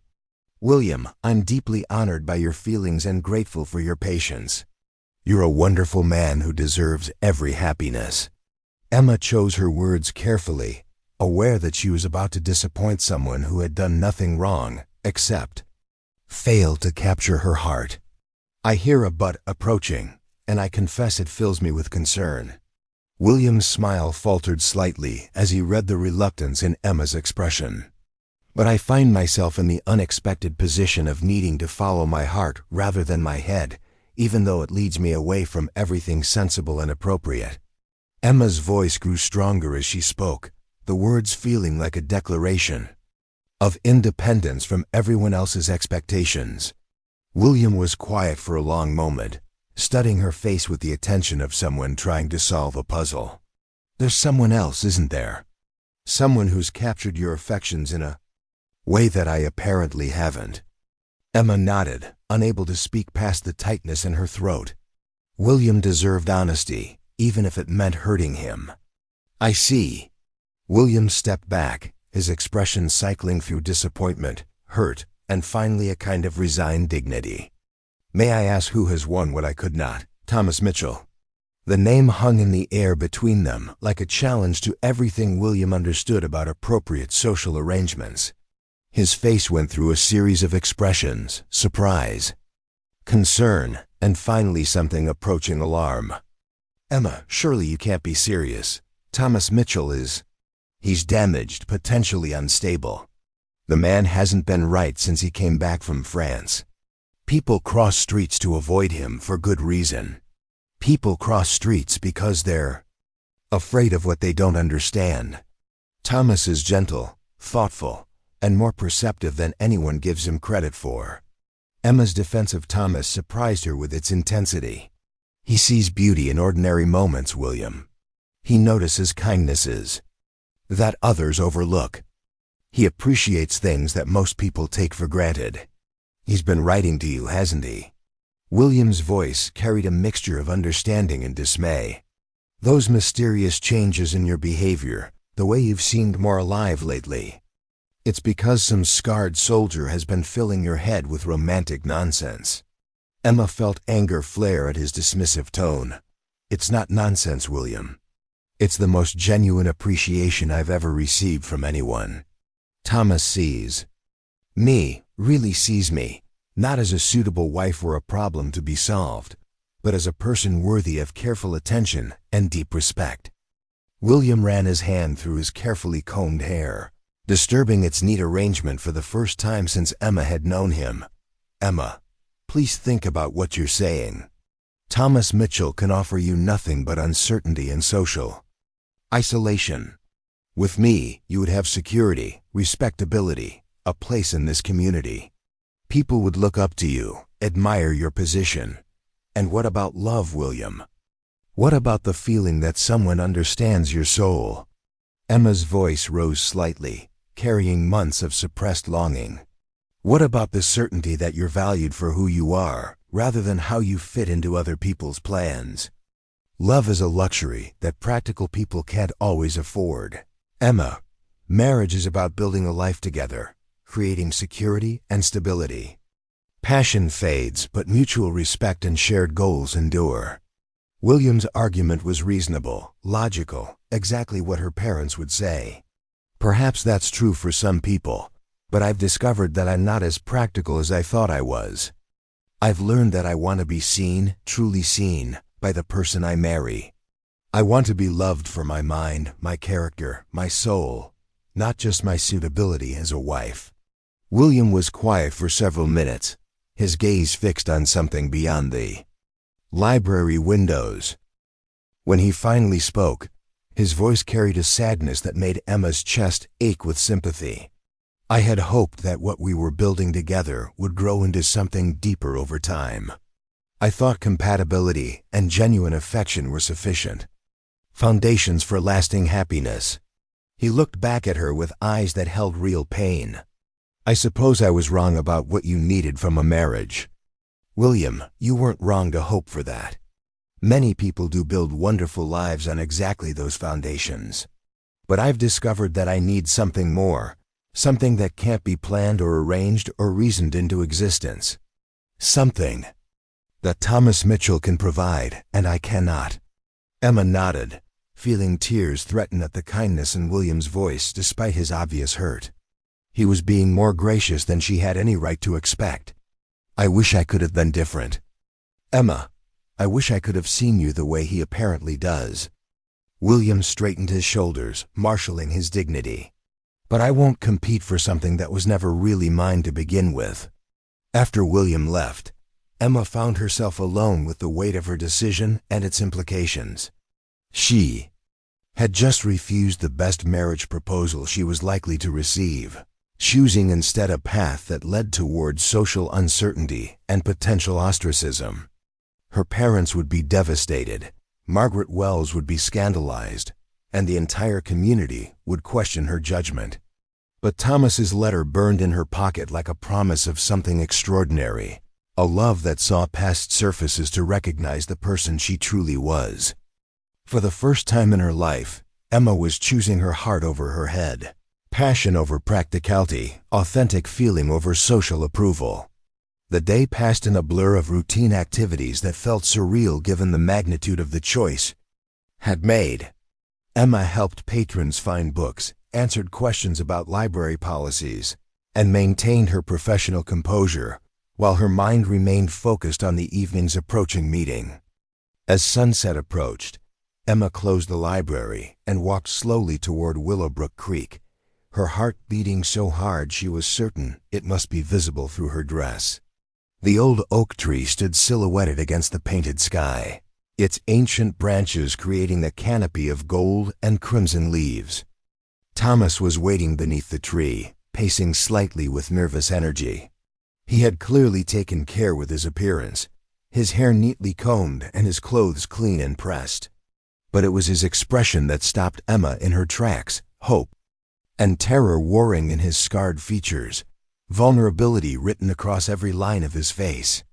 Emma, her name on his lips sounded like a prayer, filled with wonder that she had actually come. Thomas. She stopped a few feet away from him, suddenly uncertain despite her decision to be there. The reality of his presence, the magnitude of what they were contemplating, felt overwhelming in its intensity. I wasn't sure you would come. I hoped, but I didn't dare believe. Thomas's voice carried the careful control of someone who had prepared for disappointment while allowing himself to dream of something better. I almost didn't. Not because I don't care for you, but because I'm frightened by how much I do care. Emma's honesty surprised her, but Thomas's presence seemed to call forth truth from places she had kept carefully hidden. Emma, I need you to understand what you would be choosing if you choose me. I can offer you love, devotion, a partnership built on genuine understanding and appreciation. But I cannot offer you an easy life or social acceptance. People will talk, judge, make assumptions. Your reputation might suffer simply by association with me. Emma studied his face in the dying light, noting how the scarring that had once seemed so prominent now appeared secondary to the intelligence and kindness that illuminated his features. Thomas, do you remember what you wrote about beauty existing in ordinary moments? He nodded, his expression questioning. You taught me to see that. Your letters showed me that I was creating something meaningful with my daily work, that kindness matters even when it goes unnoticed, that there's poetry in simple human connection. Emma stepped closer, close enough to see the flecks of gold in his brown eyes. You saw me, really saw me, when I didn't even see myself clearly. Emma, Thomas's voice was rough with emotion. I've spent my entire life being who other people needed me to be, the dutiful daughter, the dependable librarian, the suitable marriage prospect. But your letters made me remember that I'm also someone with dreams and feelings and needs of my own. Emma's voice grew stronger as she spoke. I don't want to marry William Patterson and spend the rest of my life wondering what it would have felt like to be truly known by someone. Thomas reached out slowly, giving her time to pull away if she chose. When she didn't move, his scarred hand gently cupped her cheek, his touch reverent and careful. I love you, Emma Collins.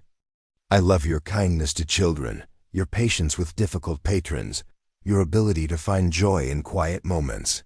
I love the way you read stories as if you're living them, the way you see possibilities where others see only routine.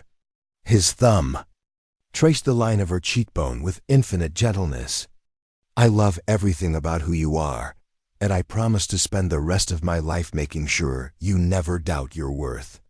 Emma felt tears spill over at the intensity of emotion in his voice, at the promise of being loved so completely and specifically.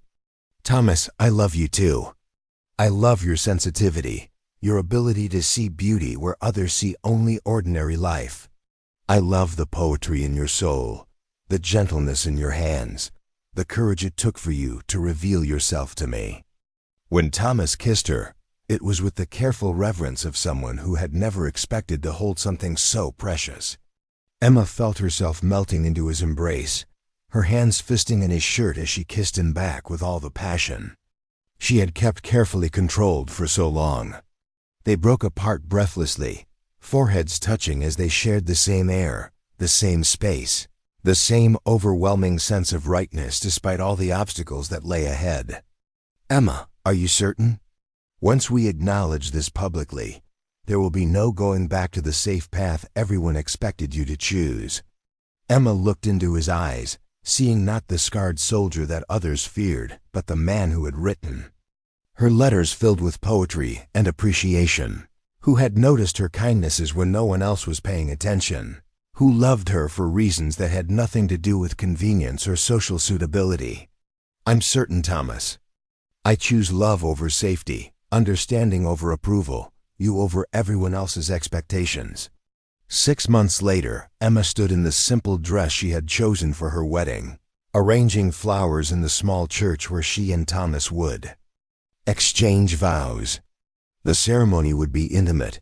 Her parents, who had eventually come to appreciate Thomas's devotion to their daughter, Claire Mitchell, Ruth Hamilton, who had declared herself unsurprised by the entire development, and a few other friends who had looked past gossip to see the genuine happiness Emma had found. Most of Millbrook had indeed talked, just as Thomas had warned. Margaret Wells had been scandalized. William Patterson had left for Boston to start fresh somewhere else, and various community members had expressed concerns about Emma's judgment. But time had a way of softening criticism, especially when it became clear that the match was built on genuine love and mutual respect. Thomas had proven himself through actions, volunteering his labor for community projects, sharing his knowledge of farming with struggling neighbors, demonstrating through daily kindness that his scars had not damaged his character. Emma had found her voice in defending their choice, her quiet dignity and obvious happiness gradually winning over even some of their harshest critics. The library had become their meeting place during their courtship, with Thomas finally comfortable entering the building where his beloved worked.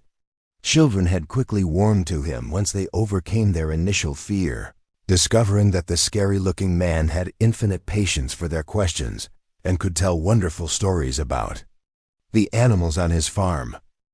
Emma looked up from her flowers to find Thomas watching her from the church doorway, his face transformed by a smile that made the scarring seem insignificant.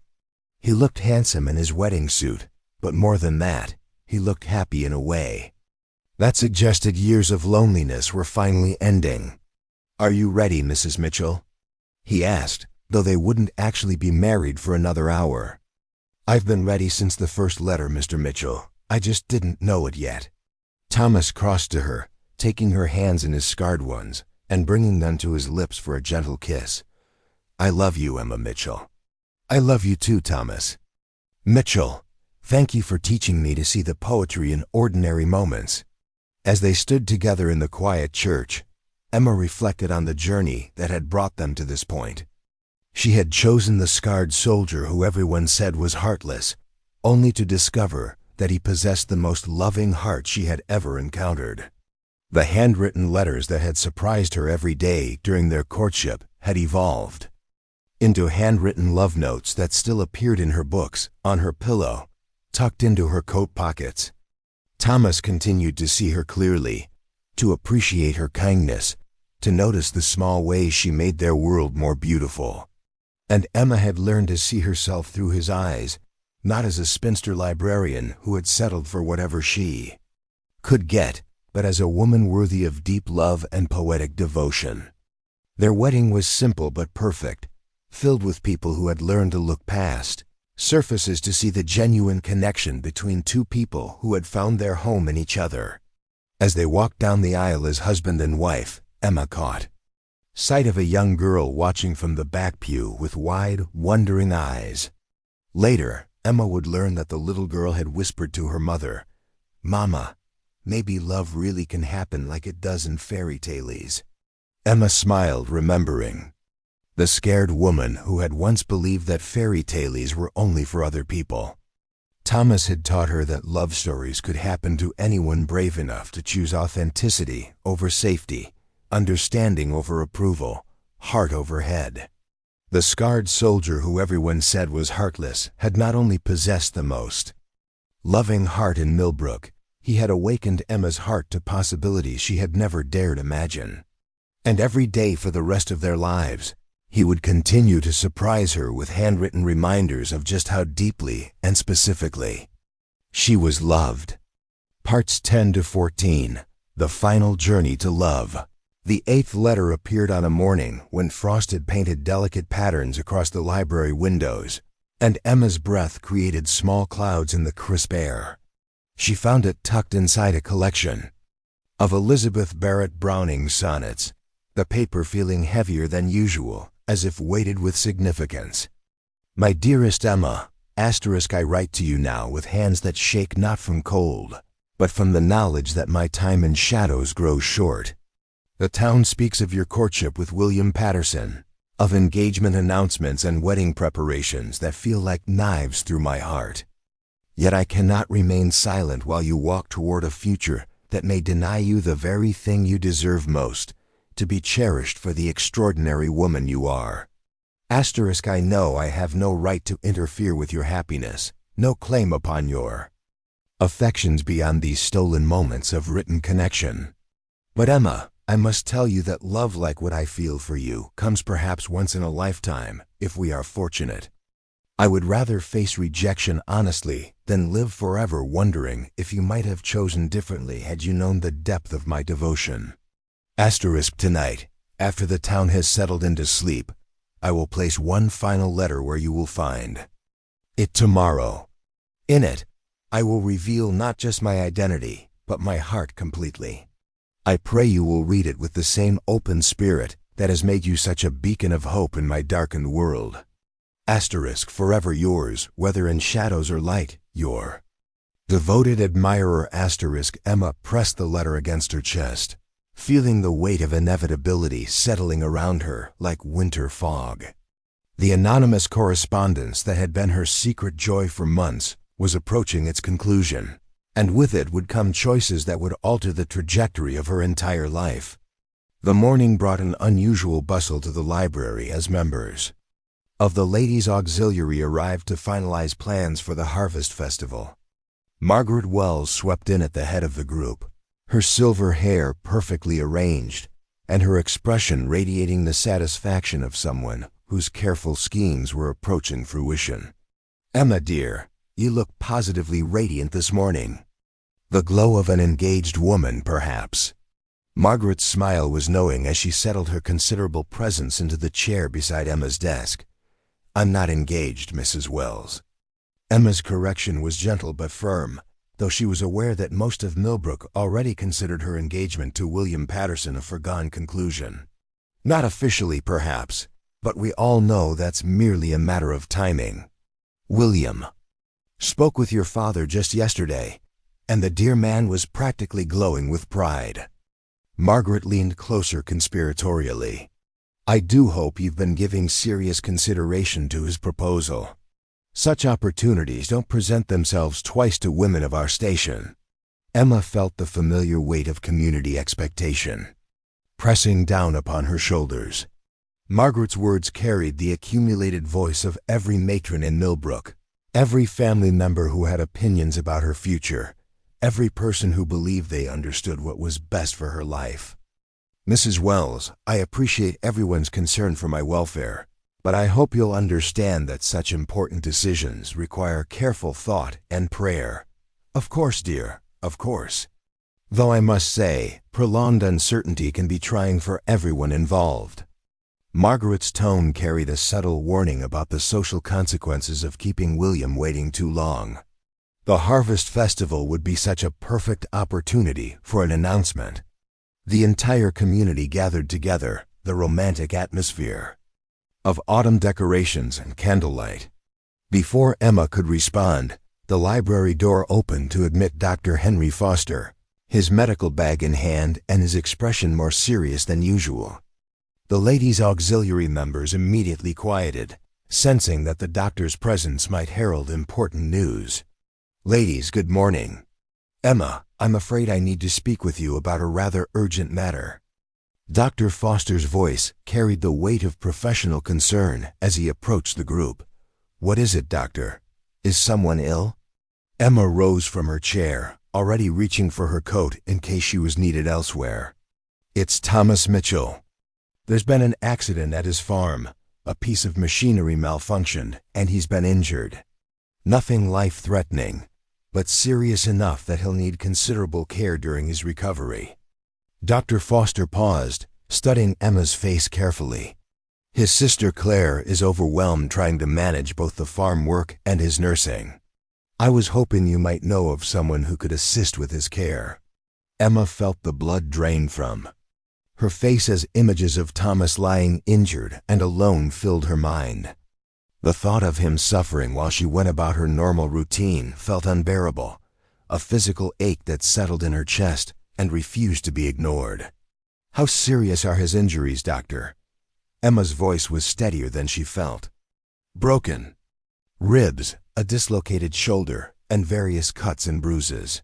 He'll heal completely with proper rest and care, but he'll be largely bedridden for several weeks." Dr. Foster continued to watch Emma's face with the attention of someone reading symptoms. "The concern is that isolation and pain can sometimes worsen the melancholy that many soldiers experience after the war." Margaret Wells cleared her throat significantly. "Surely there are more appropriate people to provide nursing care for. Mr. Mitchell, perhaps one of the older women in the community, someone whose reputation wouldn't be compromised by such close association." Emma felt anger flare at Margaret's casual dismissal of Thomas's needs based on social propriety. The man who had written to her with such beautiful sensitivity was lying injured, and people were more concerned about appearances than his welfare. "Mrs. Wells, I hardly think reputation should be the primary consideration when someone is suffering and in need of care." Emma's voice carried an edge that surprised everyone present, including herself. "Emma, dear, you must understand that unmarried young ladies simply cannot involve themselves in such situations without inviting scandal and speculation." Margaret's tone had shifted to match what she clearly considered Emma's unreasonable response. "Then perhaps it's time for this unmarried young lady to stop allowing other people's expectations to determine her actions." Emma moved toward her coat with sudden decision. "Dr. Foster, I'll accompany you to the Mitchell farm immediately. Claire shouldn't have to manage everything alone." The silence that followed Emma's declaration was thick with shock and disapproval. Margaret Wells' mouth opened and closed several times without producing sound, while the other auxiliary members exchanged glances that spoke volumes about what they thought of Emma's shocking disregard for propriety. "Emma, surely you can't be serious. Think about what you're saying, what people will assume if you involve yourself so intimately with Thomas Mitchell's care." Margaret's voice rose slightly with distress at seeing her carefully laid plans crumbling. "I'm thinking about a man who served his country honorably and deserves better than to suffer alone because people are more concerned with gossip than compassion." Emma pulled on her coat with determined movements. "Dr. Foster, shall we go?" The ride to the Mitchell farm passed in relative silence, with Dr. Foster occasionally glancing at Emma with an expression of puzzled approval. She sat straight back beside him in the buggy, her hands folded tightly in her lap to conceal their trembling, her mind racing with worry about Thomas's condition and the implications of her impulsive decision. The Mitchell farmhouse was a modest but well-maintained structure nestled in a valley surrounded by rolling hills painted in autumn colors. Smoke rose from the chimney, and the yard showed signs of the careful attention that spoke of people who took pride in their home despite financial limitations. Claire Mitchell met them at the door, her usually composed expression shadowed with exhaustion and worry. Her dark hair was escaping from its pins, and her dress showed the stains of someone who had been managing both household duties and patient care without adequate rest. "Dr. Foster, thank heavens you've come. Thomas has been asking for more laudanum, but I wasn't sure how much was safe to give him." Claire's relief at seeing the doctor was palpable, but her expression grew confused when she noticed Emma's presence. Miss Collins insisted on accompanying me to offer assistance with Thomas's care. I hope you don't mind the additional help. Dr. Foster's explanation was diplomatic, but Emma detected approval in his tone. That's extraordinarily kind of you, Miss Collins, though I wouldn't want to impose on your time or create any difficulty for you socially. Claire's response revealed her awareness of the potential complications Emma's presence might create. You're not imposing, Miss Mitchell. I'm here because I want to help. Emma's voice carried quiet conviction as she followed Claire into the house. The farmhouse interior was simple but comfortable, with hand-hewn furniture and touches that spoke of a woman's care in creating a home. Sunlight streamed through clean windows, illuminating rooms that were modest but welcoming, far different from the austere environment Emma had somehow expected. Claire led them to a bedroom on the ground floor, where Thomas lay propped against several pillows, his left shoulder obviously immobilized and his breathing shallow with the careful control of someone managing significant pain. His face was pale beneath the scarring, but his eyes were alert and focused. When Thomas saw Emma enter behind Dr. Foster, his expression cycled through surprise, confusion, and something that might have been hope before settling into careful neutrality. Miss Collins, I didn't expect. That is, you needn't have. Thomas's voice was rough with pain and medication, but Emma could hear the underlying distress at having her see him in such a vulnerable state. Mr. Mitchell, I'm here because Dr. Foster mentioned that you needed additional care, and I wanted to offer whatever assistance I could provide. Emma moved closer to the bed, noting the careful way Thomas held himself to minimize movement. Dr. Foster began his examination, checking bandages and testing Thomas's range of motion while asking questions about pain levels and symptoms. Emma found herself studying Thomas's face, noting the lines of suffering that went deeper than his current injuries, the way he seemed to shrink into himself as if trying to minimize his presence even while bedridden. The healing is progressing well, but you must remain as still as possible for at least another week. No attempts to help with farm work, no lifting anything heavier than a book. Dr. Foster's instructions were delivered with the authority of someone accustomed to having his medical orders followed. Doctor, I can't lie here while Claire struggles to manage everything alone. The animals need care. There are repairs that can't wait. Thomas's protest was weak but determined. The animals and repairs will survive better than you will if you re-injure yourself. Dr. Foster packed his instruments with efficient movements. Claire, I'll return tomorrow to check his progress. Miss Collins, might I have a word with you privately? Emma followed Dr. Foster outside, where he turned to face her with an expression of serious concern mixed with admiration. Miss Collins, I want you to understand what you're undertaking. Thomas Mitchell is physically healing well, but he carries wounds that go deeper than broken bones. The war changed him in ways that aren't always visible, and isolation can sometimes make those changes more pronounced. Emma nodded, remembering the letters and their references to shadows and self-imposed exile. However, Dr. Foster continued, I believe your presence might be exactly what he needs to remember that he's still part of the human community. Claire is devoted to her brother, but she can't provide the kind of connection that might help him heal emotionally as well as physically. What are you suggesting, Doctor? I'm suggesting that Thomas Mitchell needs to be reminded that he's worthy of care and attention from people outside his immediate family. You've already shown remarkable courage in coming here despite social expectations. I'm asking if you might consider continuing that courage for the next few weeks. Emma looked back toward the farmhouse, thinking of Thomas lying alone with his pain and his conviction that he was somehow unworthy of normal human kindness.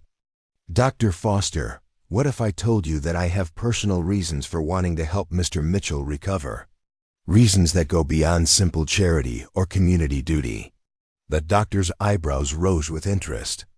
I would say that Thomas Mitchell is more fortunate than he knows, and that healing sometimes comes from unexpected sources. Over the following days, Emma established a routine of arriving at the Mitchell farm each morning after closing the library early, spending her afternoons helping Claire with household tasks and sitting with Thomas during his recovery. She read to him from books she brought from the library, helped him with meals when his shoulder made eating difficult, and gradually drew him into conversations that moved beyond polite gratitude. The transformation in Thomas was subtle but unmistakable. The careful withdrawal that had characterized his interactions began to ease as Emma's consistent presence demonstrated that she wasn't planning to flee at the first sign of difficulty. His smiles came more frequently, his conversation became more animated, and the shadows in his eyes began to recede. Emma found herself falling more deeply in love with the man behind the letters as she witnessed his daily reality. Thomas was gentle with the farm animals, patient with Claire's worried fussing, and considerate of Emma's comfort even while managing his own pain. The sensitivity that had made his anonymous letters so compelling was evident in every interaction. Every carefully chosen word, every gesture of appreciation for her care. On the fourth day of her visits, Emma was reading aloud from a collection of Wordsworth's poetry when Thomas interrupted her mid-sentence. "Emma, why are you here?" She looked up from the book to find him studying her face with an intensity that made her pulse quicken. "I told you I wanted to help with your recovery. That's what you told Dr. Foster and Claire, and probably yourself. But Emma, you've been here every day for hours at a time, reading to me, caring for me, looking at me as if—" Thomas paused, seeming to struggle with how to continue. "As if what, Thomas?" "As if you see something in me worth saving." Emma set the book aside carefully, her heart racing as she recognized the opening she had been hoping for. "Thomas, do you remember the morning a few weeks ago when you came to the library looking for information about veterinary care?" He nodded, his expression growing more alert. "You thanked me for treating you with normal courtesy despite knowing that others might judge me for it. But Thomas, you had that backwards. I should have been thanking you. I don't understand." Emma took a deep breath, feeling as if she were about to step off a cliff into unknown territory. "Thomas, I know about the letters." The color drained from his face so completely that Emma feared he might faint. His eyes went wide with shock and something that looked like panic. "Emma, I can explain. I never meant for you to feel uncomfortable or threatened. I couldn't help but notice." Thomas's words tumbled over each other as he struggled to form explanations. "Thomas, stop." Emma reached out to take his uninjured hand, feeling the calluses from farm work and the slight tremor of his distress. "I'm not upset about the letters. I'm grateful for them." "Grateful?" The word came out as barely more than a whisper. "For months, someone has been writing to me with the most beautiful observations about my daily work, noticing kindnesses I thought went unseen, appreciating efforts I made without expecting recognition." Emma's voice grew stronger as she spoke. "Those letters made me feel valued in a way I'd never experienced before. They made me see myself through eyes that found me worthy of poetry and careful attention." Thomas stared at her as if she were speaking a foreign language, his scarred face reflecting disbelief and desperate hope in equal measure. "Thomas, your letters taught me the difference between being needed and being appreciated, between being useful and being cherished. They showed me what it felt like to be truly seen by someone. Emma, you don't understand. I'm not the man you think I am. I'm damaged, broken in ways that go deeper than these scars. The war changed me, left me with nightmares and fears that normal people don't have to carry." Thomas's voice was raw with self-recrimination. "You deserve someone whole, someone who can offer you the kind of life William Patterson would provide." Emma felt tears prick her eyes at the pain in his voice, at his absolute conviction of his own unworthiness. "Thomas Mitchell, you listen to me very carefully. You are not broken.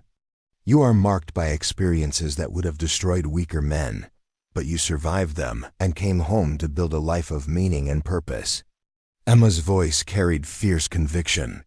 Your letters proved that your capacity for beauty, for appreciation, for love, not only survived the war, but flourished despite it. Emma, I'm not finished. William Patterson is a good man who would have given me a comfortable life built on mutual respect and social approval. But Thomas, you offered me something infinitely more precious, the chance to be known and loved for exactly who I am, not who others expect me to be. Thomas's eyes filled with tears that he made no attempt to hide. Emma, I love you more than I thought it was possible to love another person. But loving me would mean choosing a difficult path, facing social disapproval, dealing with a man who sometimes wakes screaming from nightmares about trenches and gunfire. Emma leaned closer, her hand tightening on his. Thomas, those letters were written by a man with a poet's soul and a philosopher's heart. If that man sometimes struggles with memories of horror, then I consider it my privilege to help him remember that beauty and love are stronger than any darkness. Thomas studied her face for a long moment, searching for any sign of uncertainty or false bravado. Emma, are you absolutely certain? Once you choose this path, there will be no going back to the safe option everyone expects you to take. Emma thought of William's disappointed face when she had rejected his proposal, of Margaret Wells' scandalized reaction to her nursing care, of the comfortable future she was abandoning in favor of unknown territory. Thomas, I've never been more certain of anything in my life. I choose you. I choose love over safety, authenticity over approval, a life built on understanding rather than convention. When Thomas kissed her, it was with the desperate gratitude of someone who had never expected to hold something so precious. Emma felt herself melting into his embrace, her hands fisting in his shirt as she kissed him back with all the passion she had kept carefully controlled for months. They broke apart breathlessly, foreheads touching as they shared the same air, the same space, the same overwhelming sense of rightness despite all the obstacles that lay ahead. Emma, there's something else I need to tell you. I've been writing another letter, one that was meant to be my final communication to you. Thomas's voice was soft but determined. It's hidden in my desk drawer, sealed and ready to be placed. In the library tomorrow morning. What does it say? It reveals my identity completely and asks you to meet me at Willowbrook Creek if you think there might be a future for us together. Thomas's smile was shaky but genuine. I suppose we've bypassed the need for such dramatic gestures. Emma laughed through her tears, overwhelmed by the beauty of the moment and the courage it had taken for both of them to reach this point. Thomas Mitchell, you magnificent, impossible man. We've been dancing around each other for months when we could have been doing this. Doing what? Being honest. Being brave. Being together. Over the following weeks, as Thomas's physical injuries healed and their relationship became public knowledge, Millbrook reacted with the full spectrum of human responses to unexpected developments. Some residents expressed shock and disapproval at Emma's choice to reject William Patterson in favor of the scarred soldier. Others, particularly those who had witnessed Thomas's quiet acts of service and kindness over the months since his return, gradually came to accept and even admire their unusual courtship. Margaret Wells required several weeks to adjust to the reality that her carefully orchestrated matchmaking plans had been completely overturned. William Patterson, to his eternal credit, wished Emma happiness and departed for opportunities in Boston with his dignity intact. Dr. Foster pronounced himself unsurprised by the entire development, claiming he had suspected romantic feelings were involved the moment Emma volunteered to help with Thomas's care. Emma's parents, after an initial period of concern about their daughter's choice to align herself with a man of uncertain social standing, were gradually won over by Thomas's obvious devotion to Emma and his respectful treatment of their family. Claire Mitchell expressed relief and joy at seeing her brother emerge from the isolation that had characterized his post-war existence.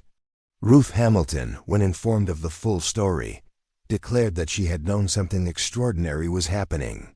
from the moment Emma began glowing with inner happiness months earlier. The Harvest Festival, when it finally arrived, provided the perfect opportunity for Emma and Thomas to present themselves publicly as a couple.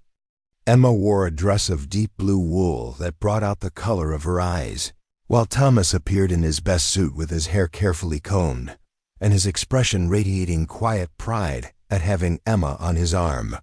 They danced together under the harvest moon, surrounded by the same community that had once whispered about Thomas with fear and suspicion.